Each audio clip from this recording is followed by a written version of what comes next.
and I quote, "As long as a child breathes the poisoned air of nationalism, education and world-mindedness can produce only precarious results. As we have pointed out, it is frequently the family that infects the child with extreme nationalism. The school should therefore use the means described earlier to combat family attitudes."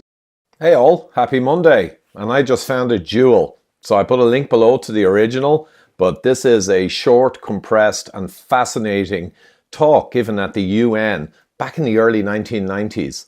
So it tells us pretty much what's happening in the world today, who's responsible over the last few decades to drive the madness that we're suffering at the moment, the attack on nationality, the attack on families. Pretty much everyone is named. So enjoy this and be informed.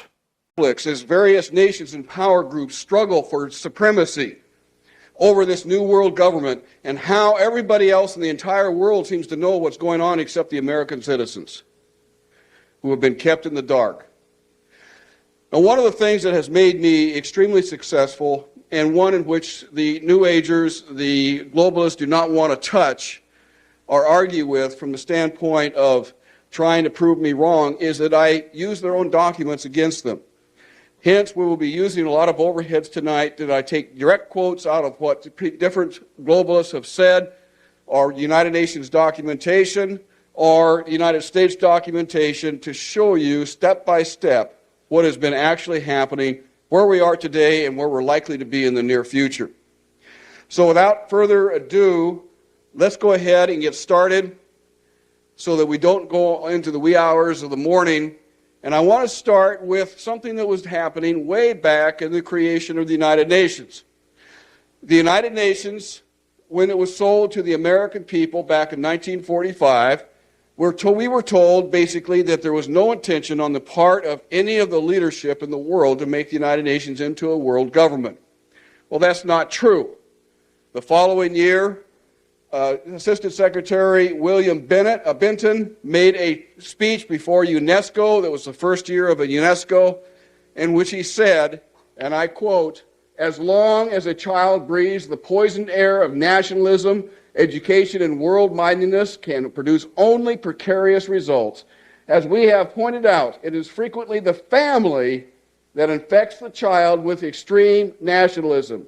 The school should therefore use the means described earlier to combat family attitudes that favor jingoism, or as it's defined, nationalism, and we shall see presently recognize in nationalism the major obstacle to development of world-mindedness. We are at the beginning of a long process of breaking down the walls of national sovereignty. UNESCO must be the pioneer." That was 54 years ago, and we're almost there now. Perhaps by the end of the year 2001, we will have a world government. Now, it may not happen that soon, and we'll discuss the ins and outs and the ramifications of what's liable to happen a little bit later on in my discussion. One of the things that we need to recognize as to how this is being done.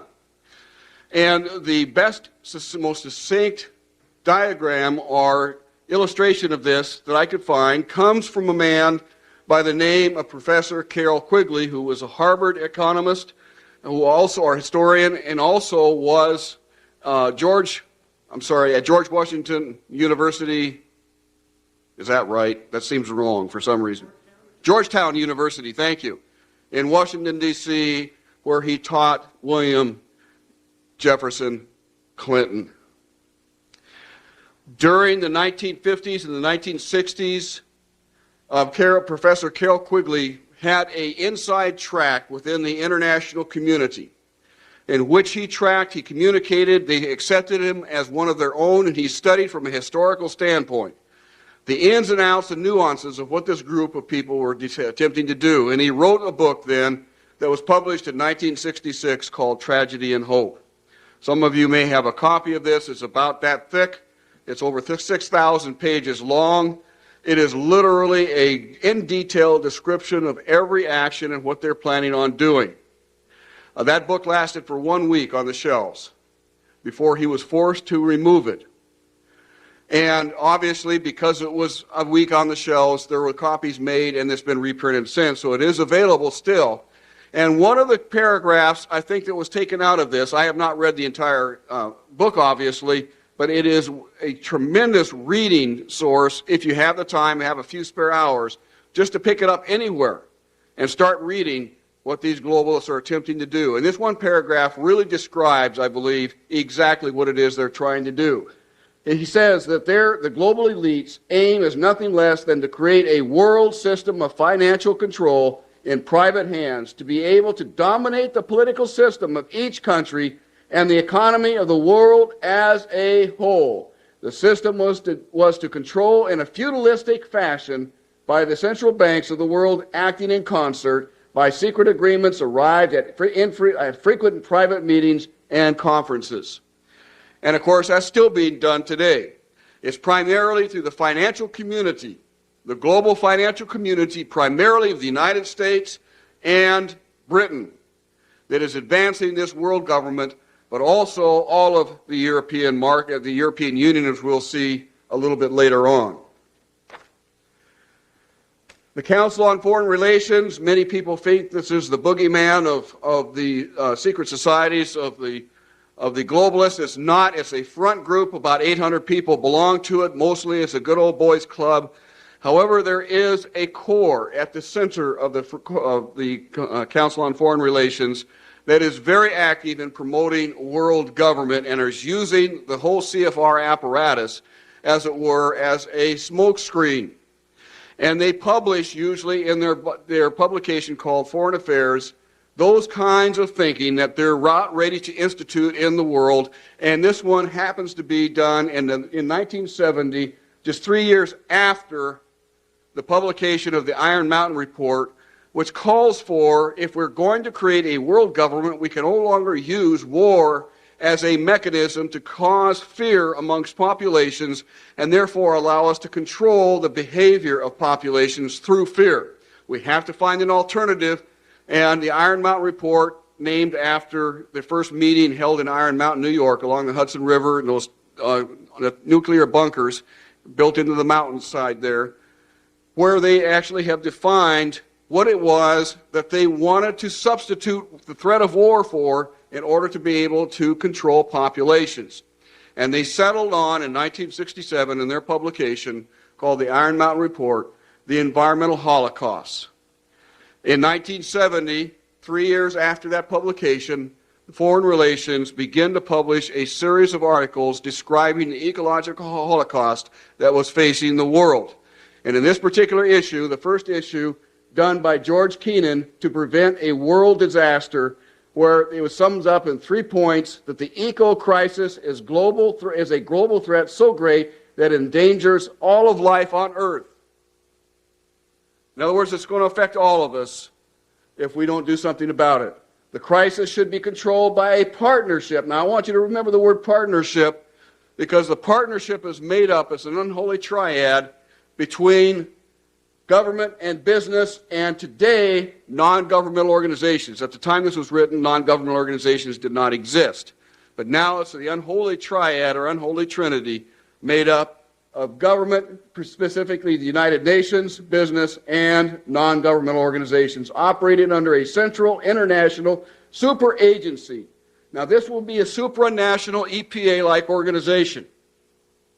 You're going to see this. We're going to come back to it several times during the talk tonight, where these globalists want to establish an international EPA-like organization that can control literally every action that every single human being on planet Earth takes, under a central international superagency to regulate the environmental issues. And finally, the new crusade must proceed, at least to some extent, at the expense of the immensely dangerous preoccupations that are now pursued under the heading of national defense. So they are substituting the environmental holocaust for the threat of war. Because lest we solve global warming, ozone depletion, biological diversity destruction, all of these different things, acid rain, We are going to destroy the earth and us along with it. And we are the enemy.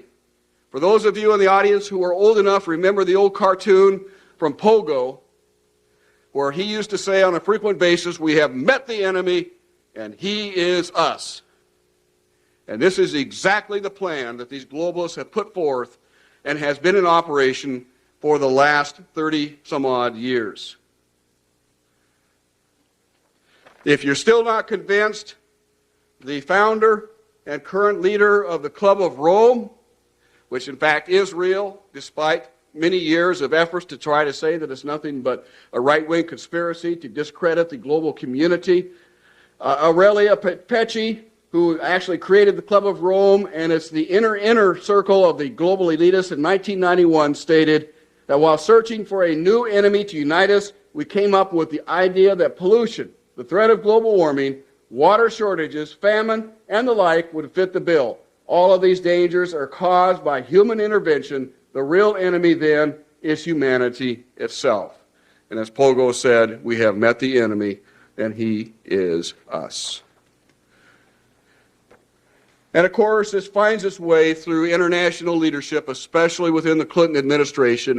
In 1997, Bill Clinton addressed the General Assembly of the United Nations, in which he said that the forces of global integration. Now, what is global integration?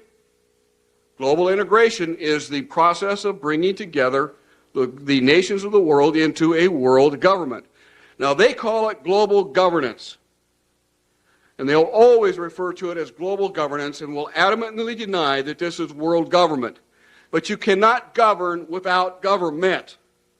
It's impossible.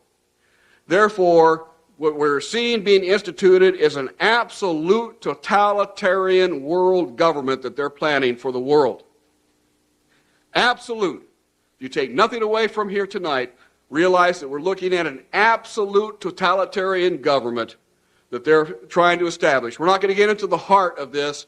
I did that 3 years ago when I was here. Get that video, and I go into great detail explaining exactly the type of controls and the lack of controls and the lack of credibility and the lack of accountability to the people of the world that will make this a totalitarian government. So what Bill Clinton is saying, that the forces of global integration are a great tide inexorably wearing away the established order of things. Now, what is the established order of things here in the United States?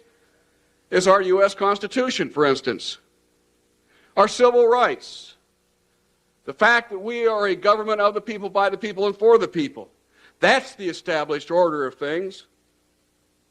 And of course, they want to reverse this so that the people are merely tools of the state, where we revert to a statist type of government in which the state is all powerful. Going on, he says that people are susceptible to the misguided protectionism, to the poisoned appeals of extreme nationalism, and the ethnic, racial, and religious hatred. New global environmental challenges require us to find a new strategy of security. This word of security is a very big word in their vocabulary. They use it to justify all kinds of things. Nations have begun to put that strategy into place through a new network of institutions and arrangements. Through this web of institutions and arrangements, nations are now setting the international ground rules for the 21st century, isolating those who challenge them from the outside, unquote. And folks, do you feel isolated? Well, you now know that it's by design. It's not accidental. I think you probably realized that before. But it is happening, and we are being isolated from telling our side of the story to the American people to help them understand and make adequate and righteous decisions when the opportunity presents itself. The question is then, how do they do it? How in the world are they getting this agenda from the international level down to the local level? Well, they've got a plan for that too.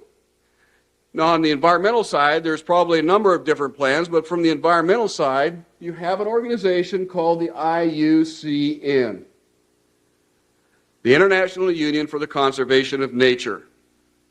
Been in existence since the United Nations was created. It's not part of the United Nations Charter. It's a scientific advisor to the United Nations. But through the IUCN, such programs as ecosystem management, American Heritage Rivers, the Clean Water Initiative, the Endangered Species Act, and all the rules and regulations of the EPA, U.S. Fish and Wildlife Service, the U.S. Forest Service, the U.S. Park Service, and so forth, are directly related. We're going to explain how that happens in a few moments, but before we do, I want to determine, or I want you to understand what the purpose of the IUCN is, or this International Union for the Conservation of Nature. The purpose is to promote an alternative model for sustainable communities and lifestyles. Yes, you heard it right. The whole concept of sustainable developments come right out of the IUCN. It is all over America now, based on eco-spiritual practice and wait a minute, now what is eco-spiritual practices and principles? Well, we're about to find out, because it affects you in a very, very negative way. To accelerate, as it says, this transition to a just and sustainable future, the problems that we face in the world today, humanity must undergo a radical change in its attitudes, values, and behavior. In response to this situation, a new global ethics is taking form and is finding its expression in international law. How in the world are they able to get it into international law? Well, you're about to find out. One last thing, these eco-spiritual practices and principles, according to the United IUCN, in a biocentric approach, this is what they call it. In a religious context, it's called pantheism, the belief that nature is God. But in a biocentric approach, says the IUCN, the rights of nature are defended first and foremost on the grounds of the intrinsic value of animals, plants, rivers, mountains, and ecosystems, rather than simply on the basis of the utilitarian value or benefit to human beings. In other words, nature comes first. Nature's needs comes before man's needs. And we're going to see some very classic examples of that as we go through tonight's discussion. And one of the things that we told the Senate in August of 1994 was that this treaty had not been written, but was going to be dependent upon a base document written by the United Nations called the Global Biodiversity Assessment. The U.S. Senate called the United Nations and asked for the Global Biodiversity Assessment. It was supposed to be in draft form, only to be told by the United Nations they had no idea what the Senate was asking for. They had not authorized the writing of this document. They had bad information. Go back and ratify our treaty. However, one of our men, there was 4 of us. One of the people knew somebody in New York, that knew somebody in England, that knew somebody in Germany, that knew somebody else, and we finally got a copy. It was the chapter 10 of this document. It was 300 and some odd pages long. The final document in published form is 1,140 pages long. And we scanned this document. We found it to be the most anti-human document that we could possibly imagine. And again, I go into far more detail. If you look up on the previous visit that I made with you, I go into detail with this document. I'm only going to touch on some high points here tonight. But it breaks it up, their view of reality, as it were, into 2 worldviews in the world today. The first worldview is of the Western worldview. That's the one that we live in today. And they say that the Western worldview is characteristic of large-scale societies heavily dependent upon resources brought from considerable distances. It is a worldview that is characterized by the denial of the sacred attributes of nature. Whoa, now wait a minute. Denial of the sacred attributes of nature? This is out of the United Nations documents. It goes on to say, which became firmly established about 2,000 years ago with the Judeo-Christian Islamic religious traditions. To its direct aim at all monotheistic belief systems, especially that of Christianity. This is a United Nations document. It goes on page after page deriding Christianity as the primary source for all the evils done to the environment today. It does describe its own view of reality as this worldview. They call it the traditional worldview. And it says that the worldview of traditional societies tends to be strikingly different from the modern worldview. They tend to look at and view themselves as members of a community that not only includes other humans, but also plants and animals, as well as rocks. So now rocks are a member of your community that you have to share with. It goes on to say, even worse, people are then members of a community of beings, like human beings, living and non-living. So a rock is now elevated up to the status of a human being, and they're both equal in the eyes of this belief system. Now, many of us in this audience are probably Christians, and I do not want to say that we do not have a stewardship responsibility, because we do. But we should not ever hold up nature as being God, as they have done here, where a rock is equivalent to that of a human being. It concludes in this statement by saying, thus rivers may be viewed as mothers, animals may be treated as kin. Hence, we have the American Heritage Rivers Initiative, initiated by Bill Clinton about 3 years ago.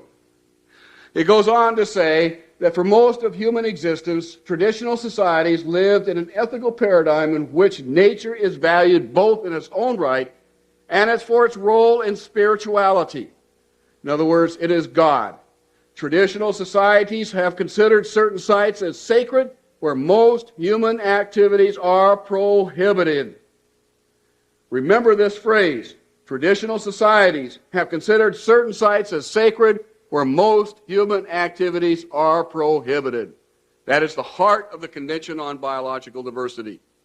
Locking up nearly 50% of the land area of the United States is their solution to protecting biological diversity, and we'll start to talk about that later. The quote goes on by saying, most societies have also considered certain species as sacred, or how these species are incarnations of, or in some ways associated with gods and deities, or how they have magical powers. Reincarnation is a major factor with many of these people. Not all of them, but many of them. Hence, rocks will eventually incarnate into lower life forms, which will incarnate into animals and plants and so forth, which will eventually incarnate or evolve into human beings. Therefore, they have as much right as a human being. That's their logic. And unless you understand this, you will be totally buffaloed or baffled by why they do certain things and why they are so zealous in protecting things of nature. And again, I do not want to denigrate the concept of stewardship and the responsibility that each and every one of us have in protecting and respecting what God has created. This has led then to the Earth Charter. The Earth Charter was created by none other than Maurice Strong, whom we've already talked about, as well as Mikhail Gorbachev, the former premier of the Soviet Union. These two men got together in 1992, took what they believed out of the Earth Summit in Rio de Janeiro, and started to put together this Earth Charter. It was finally released this year in April, on April 15th.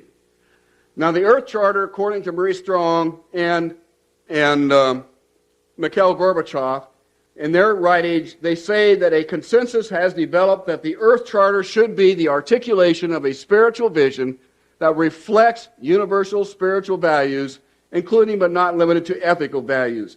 A people's charter that serves as a universal code of conduct. Remember that. This is universal. Every one of us is going to have to ascribe to this particular concept. Universal code of conduct for ordinary citizens, educators, business executives, scientists, religious leaders, even the pastors of Christian churches will have to accept this new earth-based ethic called the Earth Charter.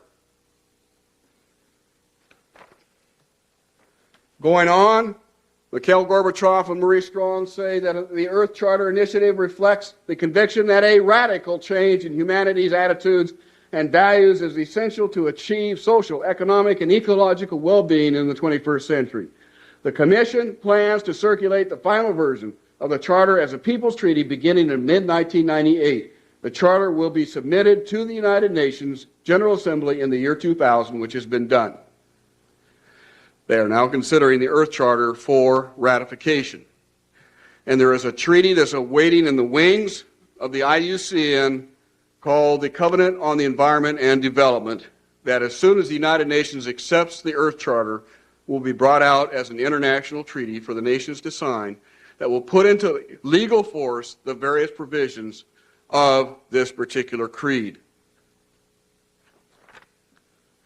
This has real-world ramifications. The Bureau of Land Management, of which California has much, most of the eastern United States does not have any Bureau of Land Management land, but the western half of the United States does.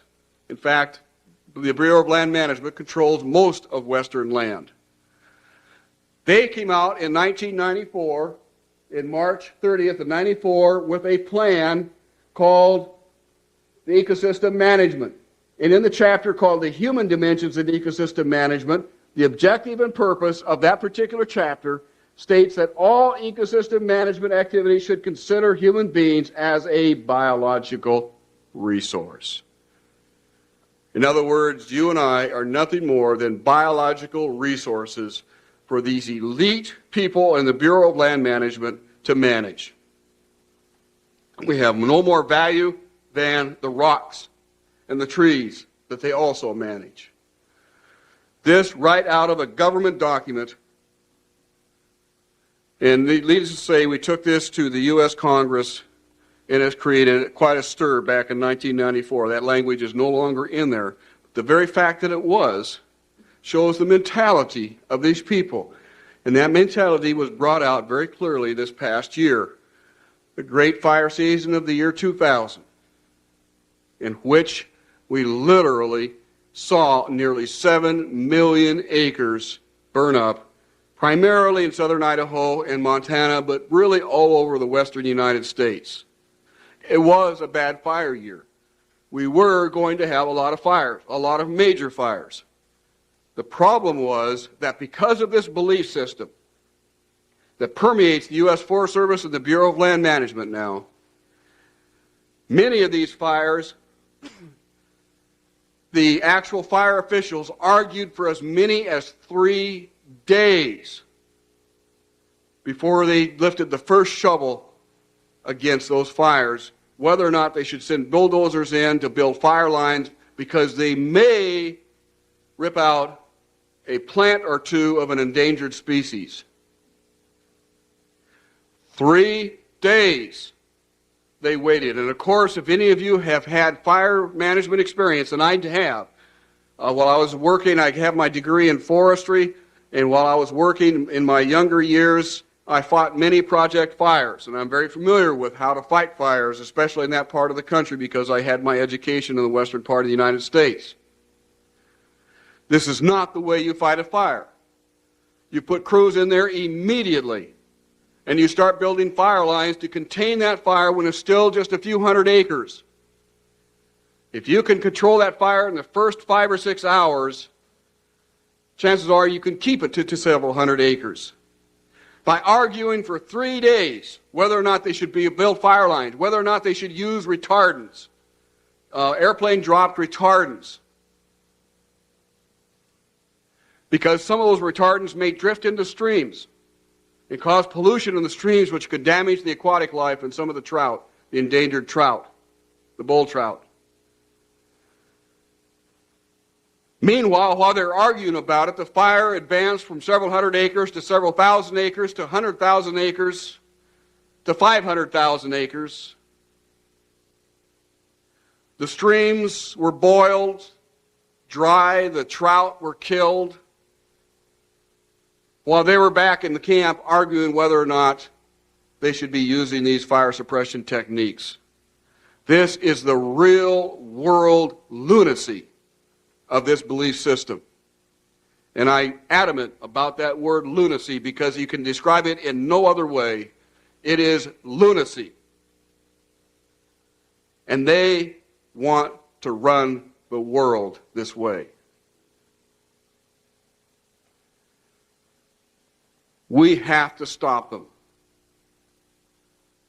It means the demise of civilization as we know it. It's not hard to imagine that if you believe that humans are the cause of all the Earth's problems, that we're overpopulated. And indeed, this document, the Global Biodiversity Assessment, states that the population growth has exceeded the capacity of the Earth's biosphere to support us. They give two solutions, and only two, to this problem.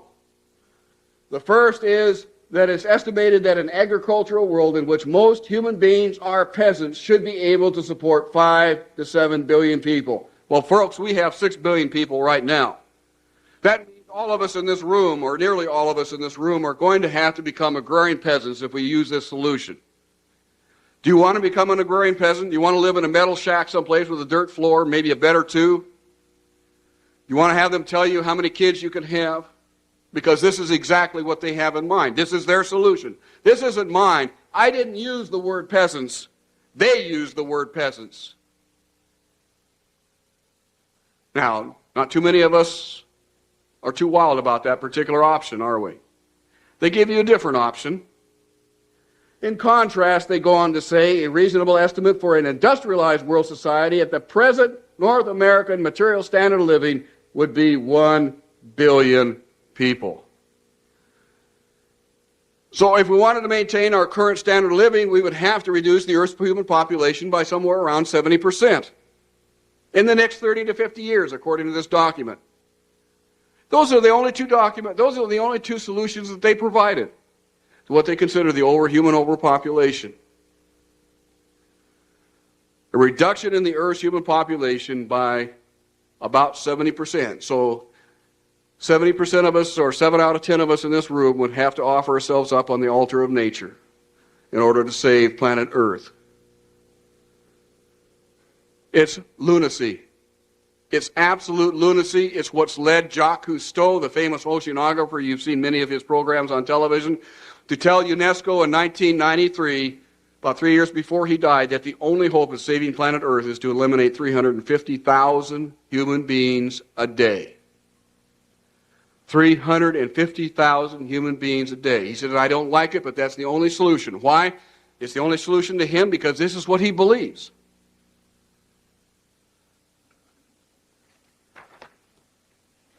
Now, the United Nations was wise enough not to put in a method of how they're going to eliminate 70% of the Earth's human population in the next 30 to 50 years.